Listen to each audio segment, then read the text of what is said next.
Hey there folks, this is Richard of DoomedMovieThon.com, back with another episode of My Horror Shelfie. My Horror Shelfie is a series where I talk about every single horror movie from A to Z on these shelf structures behind me. I know it's a little late to introduce a complete format shift, but I'm afraid now is the time to change how this channel is structured. So no more, movies that start with the letter L. This is letter M now. Let's go mix some movies. Mum movies. First up is a disc from my pal Simon. In the UK, this is Macabre. And it's quite macabre, this movie, directed by good old Lamberto Bava. Don't look at the spoiler cover here, you'll be upset. Like many of Lamberto Bava's movies, the worst thing I can say about it is it's about 5 or 10 minutes too long. But if you're in the mood and the vibe hits you, which it should, then I think you'll really enjoy this one. Great Italian horror, and his directorial debut. Good stuff. Machine Girl. This is the lovely Japanese splatter film called Machine Girl. Over the top and just totally crazy. I highly recommend this one if you haven't seen it. Just wild. The CGI is a little bit heavy, but it's all used to serve the story, and there's no way they could have afforded to do some of the insane stuff on screen. Hidden Inside, of course, is another Japanese splatter movie called Hell Driver, which I don't like as much as Machine Girl, but Hell Driver is a lot of fun too. Mad Monster Party. This is really fun. Stop motion. Good old Rankin Bass did all those Christmas specials over the years. So they gave us a treat and did a Halloween special with all kinds of vampire action, Frankenstein action, Creature from the Black Lagoon type of stuff. And it's very silly.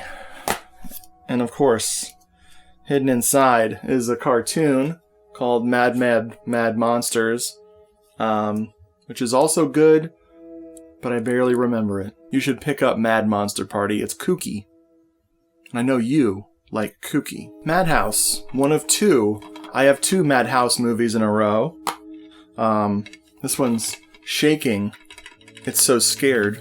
I like Madhouse. I wish they were nicer to the animals in the movie. They are pretty roughly handling a dog and a cat in 2 separate scenes. Not great, but they're brief, and the movie surrounding that little nugget of terrible is actually really fun, really strange, surprisingly violent for its year. Good old Ovidio G. Assonitis? Assonides? I have no idea how to say his name. So it's got that Italian, Greek, but shot in America flair. Very reminiscent of Happy Birthday to Me. Good double feature with that. Speaking of madhouses, my favorite madhouse is here. Also, my favorite Vincent Price film. I just adore Madhouse.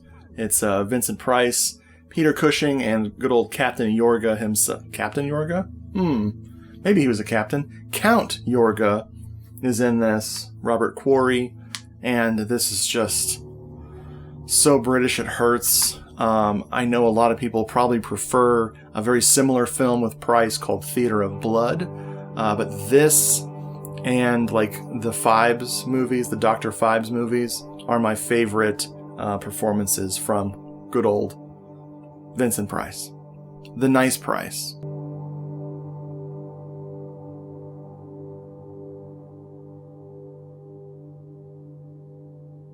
Oh, I'm going to try to keep this short, but let me tell you, Madman is a stone cold classic. I absolutely adore this film.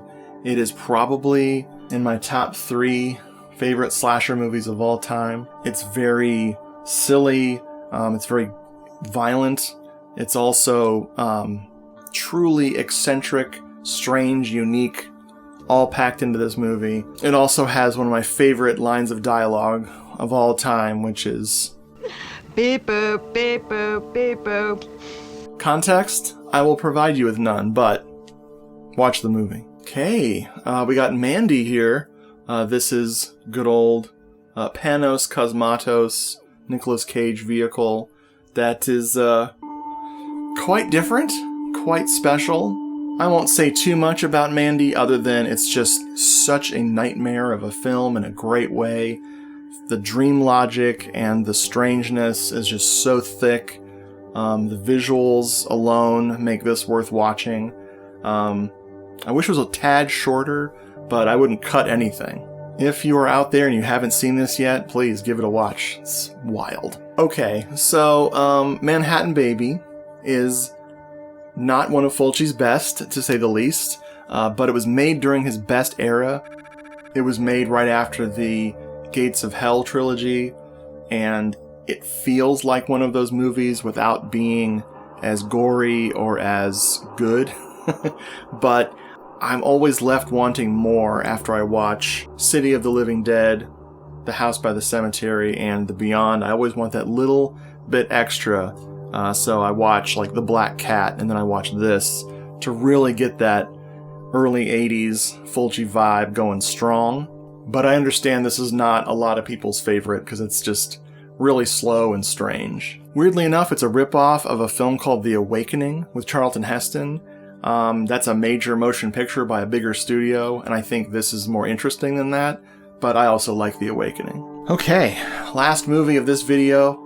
I don't want to do all of M today because there's a lot of them, but for the final one, we have the Manitou. Thank you to my pal Brad for sending me the Manitou.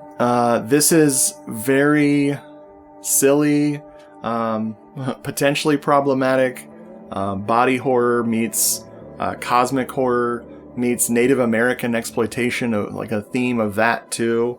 It's something. Tony Curtis and Susan Strasberg, and of course Burgess Meredith, it informs me here. I haven't seen this in a really long time, but I do love it. The ending is so crazy that it's like, let's go to the cosmos because we can. And then they do it. Brad says, the Manitou, more like the Mana-who. Whew, folks, thanks so much for watching. I will absolutely be back soon with another episode of M.